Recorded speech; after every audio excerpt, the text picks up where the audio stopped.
Si Kristo mao ang balaang Dios nga nagpakatao. Unya sa dihang iyang gipuy-an si Maria sa iyang kasing-kasing o sa iyang taguangkan, si Maria nahimo sang balaan. Unya kay si Maria wa man gilansang sa cross, si Hesus nga may gilansang sa cross alang sa katubanan sa planos Ginoo sa atong kaluwasan. Ang kinabuhi nga balaan di man mopadayon basta wa say balaan nga magpabilin nga konkreto ba. Mao tong gibilin ni Hesus si Maria nya si San Juan kaning iyang pinalanggang disipulo mao'y nagrepresentar natong tanan aron mahimo tang mga anak ni Maria. Unya maliwat sa tang Maria nga mahimong balaan. Gilingay mong tupad ing na balaan ka ing na kanong kanang wa mulingi murag di na balaan. Unsa man ang balaan? Kanang tao nga way sala. Kinsa mang tawhana ang way sala? Una, kana gyung tao nga kamaong moangkon sa iyang sala. Kanang kamaong mopaubos ba atubangan sa Ginoo. Ug maunay usas kinaiya ni Maria nga dili gyud mabuntog sa yawa, kay si Maria mapaubsanon kaayo atubangan sa Ginoo. Moingon ra gyud siya matud pa diri sa atong salmo, miingon si Maria, nagasangyaw ako sa kadako sa Ginoo, ang akong espiritu nalipay diha sa Dios, ang akong manunobos.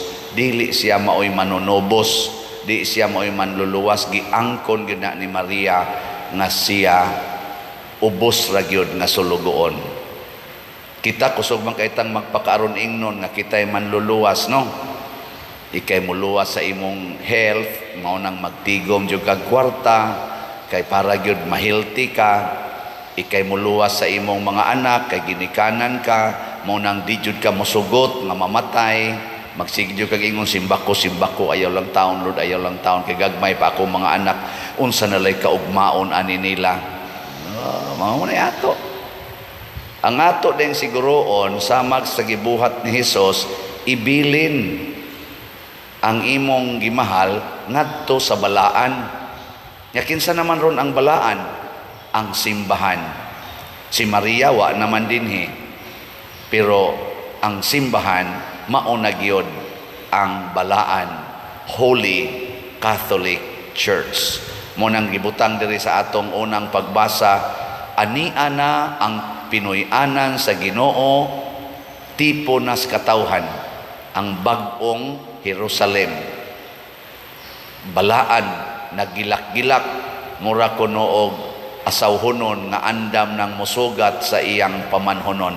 Kabantay mo anang mga bride, bisan ko ka nang nagpuyo-puyo na, ano bang, sige nagtinukhangay ba, pero inig, kuan na dinhi, inig kasal, bag-o ginaslagnaong. Siradaan magina diyang pultahan. Britoke gina porting ninduta gyud naong inigpaso na diri. Nga naman kay akong ihatag ang akong beauty ngadto sa akong pamanhonon. Nya kinsa may pamanhonon sa simbahan? Si Kristo.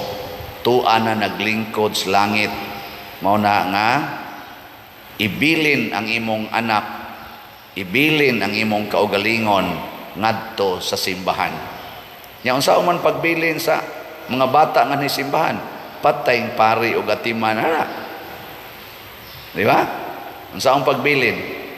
Itudlo unsay gitudlo sa simbahan mo nang duna taroy Flores de Mayo. Sige tag katekesis kada gina Mayo pahinungod na sa mahal nga birhen. Itudlo ang doktrina sa simbahan. Dili itudlo lang ang pagpangwarta, dili itudlo lang ang pag-graduate o kurso nga gitawag natong academics.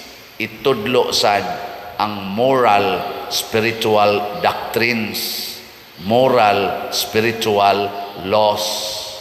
Mga balaod nga makapanindot sa atong kalag. Ngiling nga imong tupad. Na sige kag tuman sa balaod sa Ginoo. Ina. O siging supak-supak.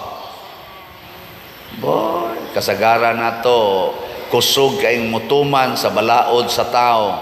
Labi ginang balaod nga kinahanglang beautiful yung ka, maunang kuluri ginang buhok, kiskisi ginang kilay, hamisa ginang naong, ganahan kay anak mutuman, kinahanglan slim yung ka, dili ka lusyang tanawon, maunang ayaw panganak og daghan, nana ba? Pag-jogging yun, kay pag-sumba yun, kay healthy yun ka, anak. Mo na, balaod man na, mosayog yung mata, kay mag-jogging yun, kay ang akong health, pero wala pa karosaryo, wa gani simba-simba, wa gani mubasag Bible, gapuyo-puyo pa gani, gasige pa gani, og tinukhangay, way mga kasal, niya, magpa-healthy, magpa-sexy, gisupak ang balaod sa purity, virginity, unsa pa na dihang generosity, humility, love, forgiving, unsa pa na diha, merciful, gipangsupak na nato, dumot, gubat, hala, binungulay, pero siging pangayo og health. Pero ang mga kalag, patay na hapit tungod anang away, wa nay tagdanay, napay kasong giatiman, nitakod pagyod ang batasan, ngadtos mga pag-umangkon, mga anak ug mga apo. Maupay ni padayog kaso ang mga apo tungod sa yutang giilog didto pas mga apuhan niya. Unsa man na kinahanglan tang mahimong balaan. Una, usas ato dinhing pamaagi na mahimo tang suod sa simbahan kining ato mga palit-palit og slots. Kabantay mo, tanan gyud nga magsigig palit og slot, malipayon, gaan ang kasing-kasing. Nya kung doon na sila yung mga kaaway, mag-uli sila. Lagi. Daghan na kayong testimoniya na ko din adyog ko magyaw-yaw pa dir. Ako na dyong gipasaylo ang akong igsuon. Mura ba ngano ka nga pagpalit na kog slot, na usab man akong hunahuna kay ni abli man ka, ni open man ka sa imong kasing-kasing. Ni open ba, ni abli, di ni sod ang Ginoo, sama ni Maria, abli kay siyang kasing-kasing. Ang akong kasing-kasing nagmalipayon diha sa Dios nga akong manunubo. So, ni sod ang Ginoo niya. Pero og masulubon ka kasing-kasing, sirado na, di kasod ang Ginoo, nga ighatag nimo, ni abli jud ka. Mao na gitawag og ang generous person, open ang heart, open ang wallet. Generous person ba? Pero kana mga taong daw, close ang heart, close ang wallet, ang naong sa kusmod. Naing na diyan, na kumusta mang wallet nimo, open?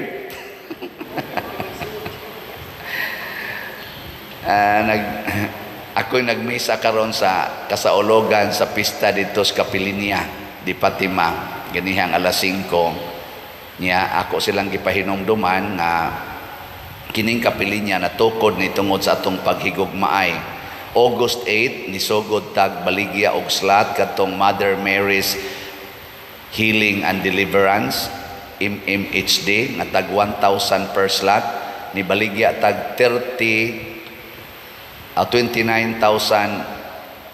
manting ito, 29,000 ka kaning slots nga tag 1,000 nya pagka October 2, 2021, mga 2 months lang na raise na nato ang mga 30,000 ka slots ang atong halin. Mo nang nabarog dayon ang kanang Kapilinya, ang chapel nya. Pagka January 19 nag-raise na sa tag funds nga 10 million para sa consecration ceremony pagka April 4, 2022. O duha lang sad kabuan pagka March 13, from January 19 to March 13, 2022, na-raise po nato ang 10 million kapin. Ana.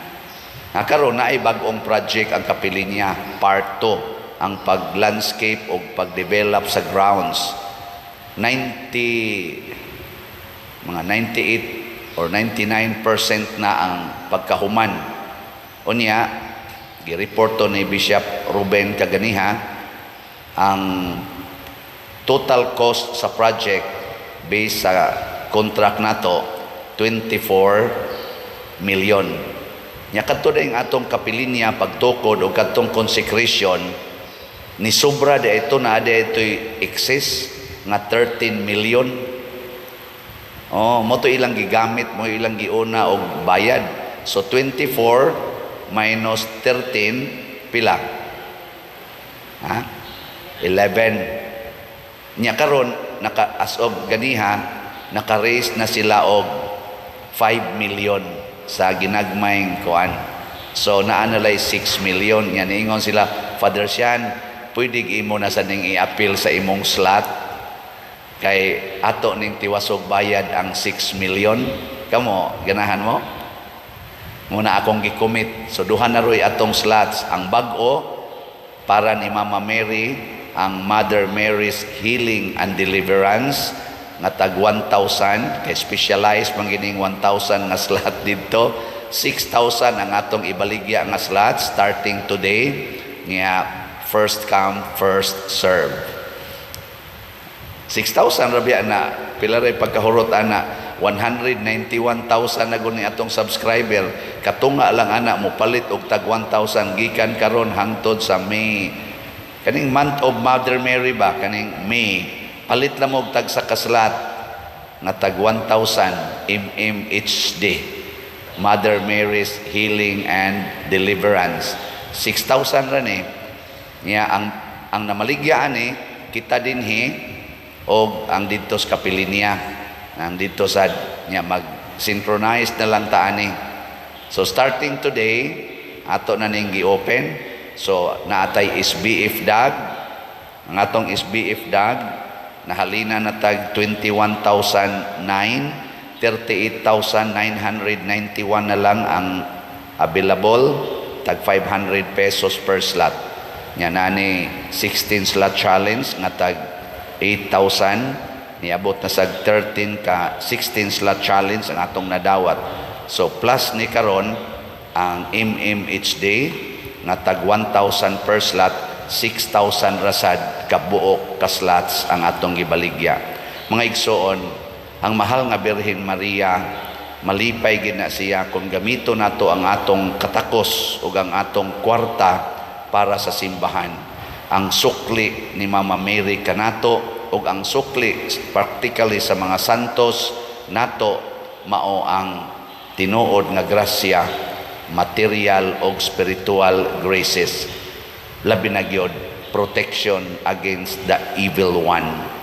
Dili protection tingali sa death kay sayo man kay namatay si Jacinta ug si Francisco. I think si Jacinta namatay 6 years old or 7 years old. Unya si Jacinto, si Francisco 5 years old. Namatay na siya. Pero mo ni sila youngest nga mga saints. Pero ano sila? Santa na.